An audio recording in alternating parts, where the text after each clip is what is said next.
ନୟାଗଡ଼ ଜିଲ୍ଲା ଖୋଳିସାହିରୁ ବିରଞ୍ଜି କୁମାର ସାଥୁଆ କହୁଛି ଯେ ମୁଁ ବହୁତ ପ୍ରଥମେ ଦୁଃଖରେ ଥିଲି, କିଛି ଜାଣିପାରୁନଥିଲି ଏବଂ କୁସଙ୍ଗ କରି ଜୀବନ ଯାପନ କରୁଥିଲି। କିନ୍ତୁ ପରମହଂସ ଦୀକ୍ଷା ନେବା ପରେ ମୁଁ ସାଧୁସନ୍ଥମାନଙ୍କ କୃପାରୁ ଆଜି ପାଗଳ ବାବାଙ୍କ କୃପାରୁ ଅନେକ ପ୍ରକାର ମୋର ଦୁଃଖ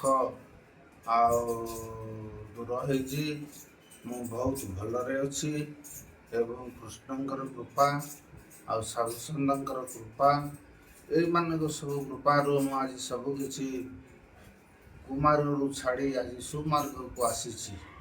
ଆସିବା ପରେ ମୁଁ ବହୁତ କିଛି ଭଲରେ ଅଛି, କିନ୍ତୁ ଠାକୁରଙ୍କ କୃପା ସେ ଏଭଳି ଭାବରେ ମୋତେ ରଖିଛନ୍ତି ଯେ କି ମୋହ ମାୟା ତ୍ୟାଗ କରି ମୁଁ ଆଜି ସୁମାର୍ଗରେ ଯାଇ ଅନେକ ପ୍ରକାର ଉପକାର ଏବଂ ଅନେକ ପ୍ରକାର ଦୁଃଖରୁ ବଞ୍ଚିତ ହେଉଛି।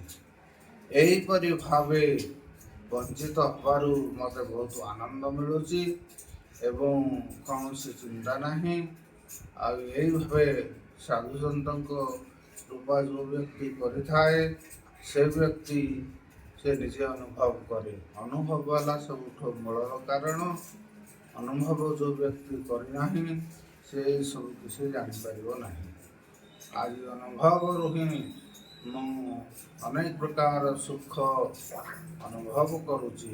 କୃଷ୍ଣଙ୍କ କୃପା ହେବାରୁ କୃଷ୍ଣଙ୍କର କୃପାରେ ମୁଁ ଆଜି ବହୁତ କିଛି ଉନ୍ନତି କରିଛି ଏବଂ ପରିବାରରେ ରହିକରି ପରିବାରମାନଙ୍କୁ ମଧ୍ୟ ସୁଖ ମୁଁ ଦେଇଛି। ଏଇଭଳି ଭାବରେ ମୁଁ ଆଜି ସମସ୍ତଙ୍କ ଦୟାଳୁ ପୁରୁଷ ହେଇଯାଇଛି, କାରଣ ସମସ୍ତେ ମୋତେ ଆଦର ସ୍ନେହ ସମ୍ମାନ ଦେଉଛନ୍ତି ଏବଂ ତାଙ୍କର ସେଇ କୃପା ସବୁ ସେଇ ଠାକୁରଙ୍କର କୃପା, ସେଇ ସାଧୁସନ୍ଥମାନଙ୍କର କୃପା, ଏଇଭଳି କୃପାରେ ମିଳିବାରୁ ମୁଁ ବହୁତ ଖୁସି ଅଛି। କ'ଣ କହିବି ଆଜ୍ଞା, ଏଇ ଯେଉଁ ଠାକୁରଙ୍କୁ ମିଳିଛି ତାମସିକରେ ଥିଲେ ଆଜ୍ଞା, ତାମସିକରୁ ଆଜି ପୁରା ସାତ୍ବିକ ମନୋବୃତ୍ତିଟା କେବେଠୁ ଆସିଲା?